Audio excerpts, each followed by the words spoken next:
नमस्कार, आपका स्वागत है हमारे चैनल द फार्मा कोर्स 2.0 पे।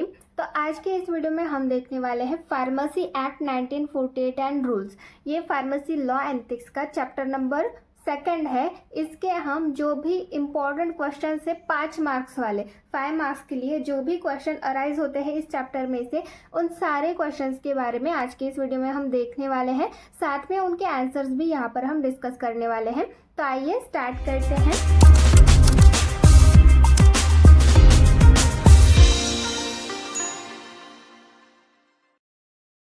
Question number 1, right the function of pharmacy council of India.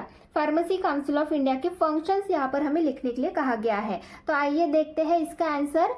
तो फंक्शंस यहाँ पर हम देखने वाले हैं। तो सबसे पहला फंक्शन है to prescribe the minimum standards of education required for qualification as a pharmacist. Pharmacist के क्वालिफिकेशन के लिए जो भी मिनिमम स्टैंडर्ड्स एजुकेशन के लिए रिक्वायर्ड होते हैं वो प्रिस्क्राइब करना, ये फंक्शन किसका होता है? फार्मेसी काउंसिल ऑफ इंडिया का। देन नेक्स्ट है B, to regulate the minimum educational standards. जो मिनिमम एजुकेशनल स्टैंडर्ड्स जो पीसीआई बनाते हैं, प्रिस्क्राइब करते हैं, उनको रेगुलेट करने का काम भी पीसीआई करता है। देन नेक्स्ट है सी, to recognize qualification granted outside the territories to which Pharmacy Act 1948 extend for the purpose of qualifying for registration under the said act। तो क्या बोल रहा है यहाँ पर? to recognize the qualification granted outside the territories। तो ये जो फार्मेसी एक्ट 1948 एक्सटेंड हुआ है, तो जिन एरियाज में जो आउटसाइड एरिया है वहां पर भी फार्मेसी एक्ट 1948 तो उसके भी कुछ रूल्स होंगे। तो ये जो क्वालिफिकेशन है उसको रिकॉग्नाइज करने का जो काम है ये भी फार्मेसी काउंसिल ऑफ इंडिया का है। देन नेक्स्ट है D, to compile and maintain a central registered for pharmacist containing name of all person for the time being entered in the state register. तो यहाँ पर क्या बोल रहा है? To compile and maintain central register. Central register को maintain करना, simple आप यहाँ पर लिख सकते हैं। तो सेंट्रल रजिस्टर को मेंटेन करने का काम, कंपाइल करने का काम फॉर फार्मासिस्ट कंटेनिंग, किसके लिए? जो रजिस्टर होता है वो किसके लिए होता है? फार्मासिस्ट के लिए होता है। वहां पर क्या कंटेन होता है? Name of all person for time being entered in the state register. State register में जिनका नाम एंटर हुआ है कुछ समय के लिए, उन सारे पर्सन्स का नाम सेंट्रल रजिस्टर में एज अ फार्मासिस्ट करके मेंटेन करके रखना, ये भी function pharmacy council of India का है। देन नेक्स्ट है E, any other function that may be assigned to the central council. Central council को, मतलब जो फार्मेसी काउंसिल ऑफ इंडिया है, उनको अगर कोई फंक्शन दिया है तो वो फंक्शन कंप्लीट करने का काम भी किसका है? फार्मेसी काउंसिल ऑफ इंडिया का है। कोई भी फंक्शन अगर उनको दिया है, कोई भी काम अगर उनको दिया है तो वो काम ये पूरा करते हैं। तो इस तरीके से ये फंक्शंस हो गए फार्मेसी काउंसिल ऑफ इंडिया के। तो इस तरीके से 5 मार्क्स के लिए क्वेश्चन पूछ सकते हैं। देन नेक्स्ट है question number 2, right the offences and penalties under pharmacy act 1948। तो फार्मेसी एक्ट 1948 के तहत जो भी ऑफेंसेज एंड पेनल्टीज लागू की गई है उनके बारे में यहाँ पर हमें पूछा गया है। तो इसका आंसर देखते हैं। सबसे पहला है ऑफेंस। सबसे पहला ऑफेंस देखेंगे, falsely claiming to be registered pharmacist. तो कोई पर्सन है जो कि बोल रहा है कि मैं रजिस्टर्ड फार्मासिस्ट हूँ, पर वो एक्चुअल में रजिस्टर्ड फार्मासिस्ट नहीं है। वो फॉल्सली क्लेम कर रहा है कि वो रजिस्टर्ड फार्मासिस्ट है। तो ऐसा अगर कोई पर्सन है वो पकड़ा गया तो उसको पेनाल्टी क्या लगती है? सबसे पहली fine up to 500 rupees in first conviction. अगर पहला कन्विक्शन है तो 500 रुपए का फाइन उसके ऊपर लगता है। Second, imprisonment up to 6 month और with fine up to 1000 rupees और बोथ इन सब्सिक्वेंट कन्विक्शन। अगर सब्सिक्वेंट कन्विक्शन है तो उसमें इम्प्रिजनमेंट हो सकती है 6 मंथ की, मतलब जेल हो सकती है 6 महीनों के लिए। फाइन लग सकता है 1000 रुपए का, या फिर दोनों इम्प्रिजनमेंट और फाइन दोनों भरना पड़ सकता है अगर सब्सिक्वेंट कन्विक्शन है तो। देन नेक्स्ट है second offence B, offence dispensing by unregistered person. कोई ऐसा पर्सन है जो कि अनरजिस्टर्ड है, मतलब वो रजिस्टर्ड फार्मासिस्ट नहीं है, फिर भी वो मेडिसिन डिस्पेंस कर रहा है। तो ऐसे पर्सन के लिए पेनाल्टीज क्या लगती है? इम्प्रिजनमेंट अप टू 6 मंथ और with fine up to 1000 rupees और बोथ। तो ऐसे पर्सन को जेल हो सकती है 6 महीने के लिए, या फिर उसके ऊपर फाइन लग सकता है 1000 रुपीज का, या फिर दोनों इम्प्रिजनमेंट और फाइन दोनों यहाँ पर उसको लग सकते हैं, यहाँ पर पेनल्टी उसको लग सकती है। देन नेक्स्ट है third offence, failure to surrender certificate of registration. कोई रजिस्टर्ड फार्मासिस्ट है तो उसका जो रजिस्ट्रेशन का सर्टिफिकेट है वो सरेंडर नहीं कर पाया, तो उस कंडीशन में क्या पेनाल्टी लगती है? Punishment with fine up to 50 rupees, तो 50 रुपए का फाइन लगता है। देन नेक्स्ट है offence number 4 D, offence obstructing state pharmacy council inspector. अगर स्टेट फार्मेसी काउंसिल का जो इंस्पेक्टर होता है, जो ड्रग इंस्पेक्टर होता है, उनके काम में अगर कोई प्रॉब्लम क्रिएट कर रहा है या फिर उनको किसी चीज के लिए रोक रहा है कोई भी पर्सन, तो उस कंडीशन में पेनाल्टीज क्या लग सकती है? इम्प्रिजनमेंट अप टू 6 मंथ और फाइन अप टू 1000 रुपीज और बोथ। जेल हो सकती है 6 महीने के लिए या फिर फाइन लग सकता है 1000 रुपए का, या फिर दोनों हो सकते हैं। तो इस तरीके से ये ऑफेंसेज एंड पेनाल्टीज होती है फार्मेसी एक्ट 1948 के तहत। देन नेक्स्ट है question number 3, give composition of state pharmacy council. State pharmacy council का यहाँ पर हमें कंपोजिशन पूछा गया है 5 मार्क्स के लिए, तो उसके बारे में देखते हैं। सबसे पहले तो आपको ये ध्यान में रखना है कि जो कंपोजिशन होता है उसमें 3 तरीके के मेंबर्स होते हैं। सबसे पहला इलेक्टेड मेंबर्स, दूसरा नॉमिनेटेड मेंबर्स और तीसरा होता है x officio members.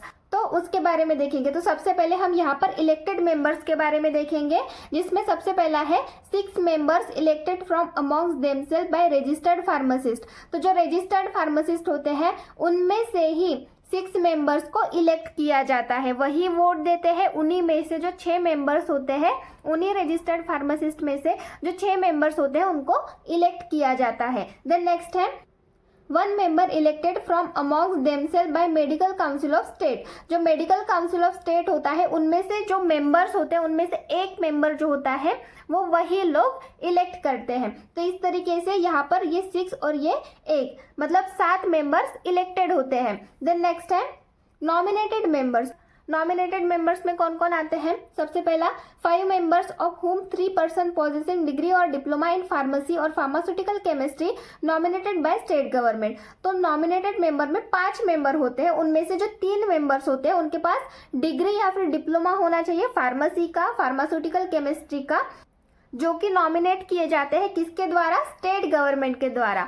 State government जो होता है वो ऐसे पर्सन्स को नॉमिनेट करता है। इन 5 पर्सन्स को कौन नॉमिनेट करता है? State government. उनमें से 3 पर्सन्स के पास डिग्री या फिर डिप्लोमा होता है फार्मेसी का या फिर फार्मास्यूटिकल केमिस्ट्री का। तो इस तरीके से ये नॉमिनेटेड मेंबर्स हो गए। देन नेक्स्ट है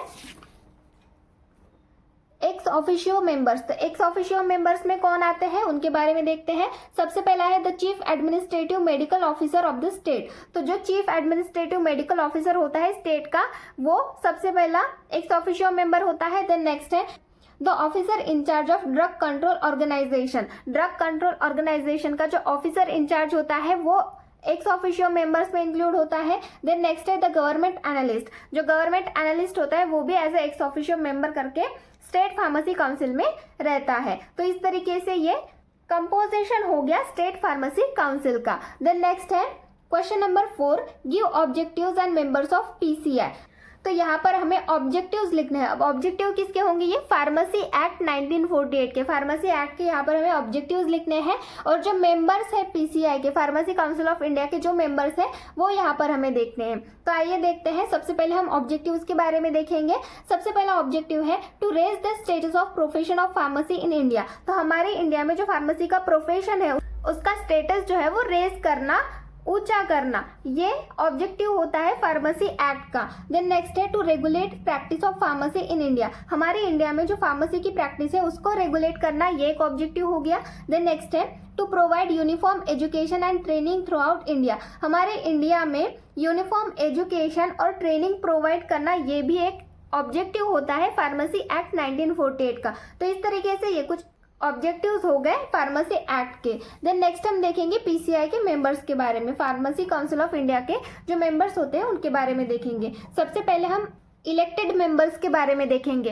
तो इलेक्टेड मेंबर्स में सबसे पहले होते हैं 6 members including at least 1 teacher in pharmaceutical chemistry, pharmacy, pharmacology and pharmacognosy on the teaching staff of an Indian university or an affiliated college granting degree or diploma in pharmacy elected by University Grant Commission।